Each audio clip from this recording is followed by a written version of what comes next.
बिस्मिल्लाहिर्रहमानिर्रहीम। अस्सलाम वालेकुम students, welcome to my YouTube channel. हम क्लास 10 फिजिक्स के न्यूमेरिकल प्रॉब्लम को सॉल्व कर रहे हैं। चैप्टर नंबर 15 है इलेक्ट्रोमैग्नेटिज्म। इसका एक्सरसाइज का न्यूमेरिकल है 15.2, जो कि स्टेप ऑफ ट्रांसफार्मर से मुतालिक है। एक स्टेप ऑफ ट्रांसफार्मर में चक्रों की निस्बत 1:100 है। अगर प्राइमरी कॉइल को 20 वोल्ट के एसी सोर्स के साथ जोड़ दिया जाए तो सेकेंडरी वोल्टेज मालूम करें। इस क्वेश्चन में हमें जो ट्रांसफार्मर है, स्टेप अप ट्रांसफार्मर, उसमें प्राइमरी और सेकेंडरी के चक्रों की निस्बत बताई गई है। प्राइमरी कॉइल का जो वोल्टेज है वो भी बताया गया है।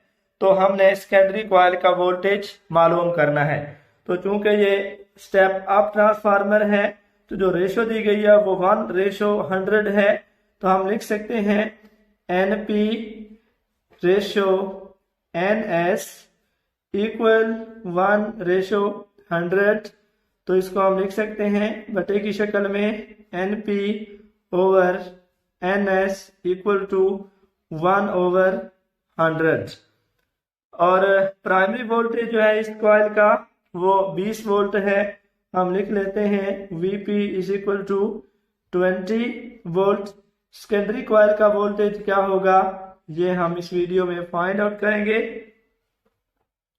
हम ट्रांसफार्मर की इक्वेशन जानते हैं कि ट्रांसफार्मर की इक्वेशन होती है VS over VP equal to NS over NP। किसी भी ट्रांसफार्मर में उसके सेकेंडरी और प्राइमरी कॉइल के वोल्टेज की रेशो उस ट्रांसफार्मर के सेकेंडरी कॉइल में चक्रों की तादाद और प्राइमरी कॉइल में चक्रों की तादाद की रेशो के इक्वल होती है। तो VS ओवर VP, VS हमें फाइंड आउट करना है। VS will be equal to NS over NP। VP यहाँ डिवाइड हो रहा है तो राइट पे लेके जाएंगे तो ये मल्टीप्लाई हो जाएगा। अब हम वैल्यूज को लिख लेते हैं सेकेंडरी वोल्टेज को निकालने के लिए। सेकेंडरी कॉइल में जो नंबर ऑफ टर्न्स हैं, प्राइमरी कॉइल में जो रेशियो है NS over NP। NP over NS हमारे पास 1:100 है। तो हमें चूंकि NS ओवर NP लिखना है तो इसको अगर हम उल्टा दें तो ये 100 आ जाएगा। प्राइमरी कॉइल का वोल्टेज है 20 वोल्ट। हम लिख लेते हैं 100 मल्टीप्लाइड बाई 20। तो 100 को अगर हम 20 से मल्टीप्लाई करते हैं हमारे पास आंसर आता है मल्टीप्लाई करने के बाद 2000 वोल्ट, 2000 वोल्ट।